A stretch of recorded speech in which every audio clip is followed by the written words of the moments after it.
This is the world that we are living in now. How can we change it? Is this the world that we want to leave behind? Can hydrogen be the solution? Finding the technology for newer and greener energy sources is nothing that's going to happen in the future. It's something that is already here.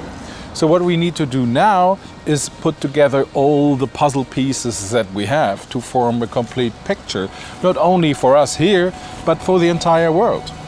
One thing that became clear to me over this hydrogen discovery series, it was kind of a mental leap for me to realize that we're using energy that's already stored in the earth, that it's something that's already created.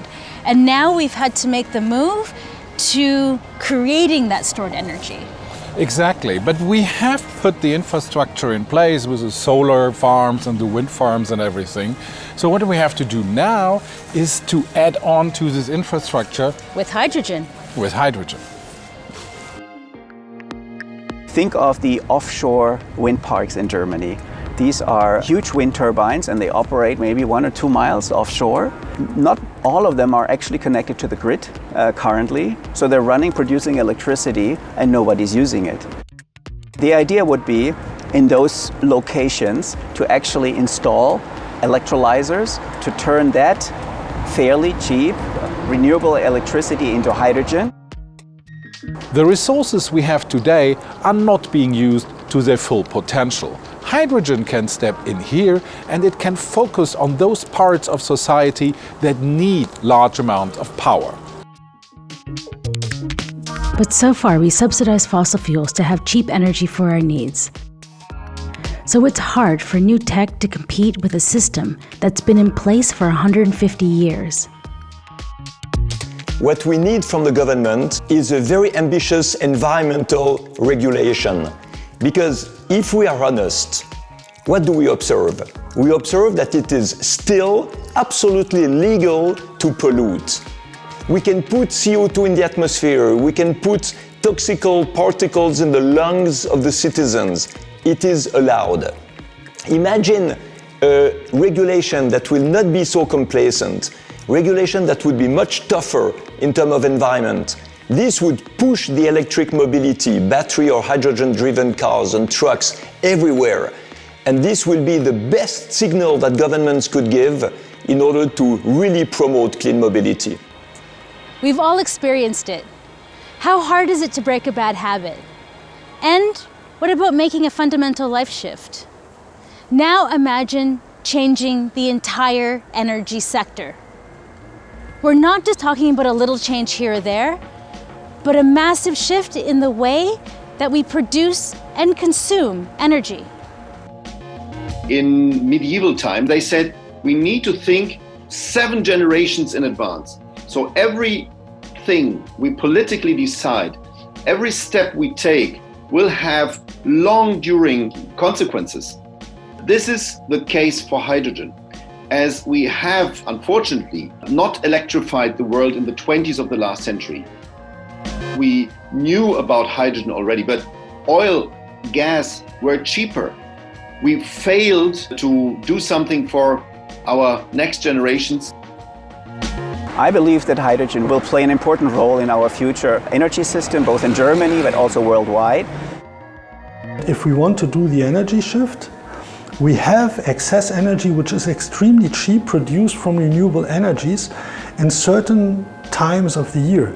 But it does not help to load electrical car in the winter time or in the night time. So we need to shift it. We need a solution for this task. And again, this is hydrogen. Creating a hydrogen society is all about fostering an ecosystem of renewables. And in order to do this, we need governments to change and act and focus on renewable energies. Germany and EU already announced that they will go for hydrogen society. And they have made specific targets, they made specific organizations, and I think 2020 is the starting year of hydrogen society, and I'm very excited. And our strategy is to create an entire emission-free ecosystem. We want to connect the dots and offer integrated eco-mobility solutions in almost all areas, not just mobility, also for maritime applications, energy storage, hydrogen generation, and so on. Hydrogen has the potential to work in many areas. It's a misconception to think that hydrogen is only for cars.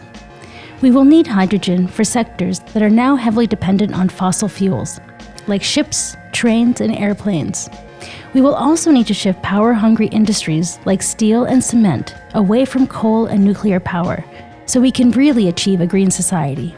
But having access to green energy is also important for our everyday life. From the first day, I was working with renewable energies and highly motivated to deliver energy to the people because, in my understanding, it is the fundament of democratic society and of wealth. But I also had always a desire to enable the people to take their own choice and to have an influence on their everyday life. I think what Mr. Abul Elah is saying here is extremely important because it's not only about the whole society, it's about you and me and how we are consuming energy. I think producing green hydrogen is the future. I think in several years, if we can show successfully that this model can work, it will be a game changer. The people, they will use this hydrogen system, and I think it's also for the environment, also for the economic, it will be a game changer. Don, we've learned so much. And I think my biggest takeaway is that a carbon emission future isn't in the future. It's a possibility that's here today, right now. Exactly, and cars are only the beginning. We have buses, trucks, planes, ships coming, and they will create a holistic infrastructure with green and renewable energies. I'm Nicole Scott, and this is Don Dahlmann. And even though we have to say goodbye for now, we don't want to stop our journey here. We want to keep on looking at how we can change our lifestyle to be more green and sustainable using hydrogen. And we are convinced now that hydrogen will have a huge impact for all our future.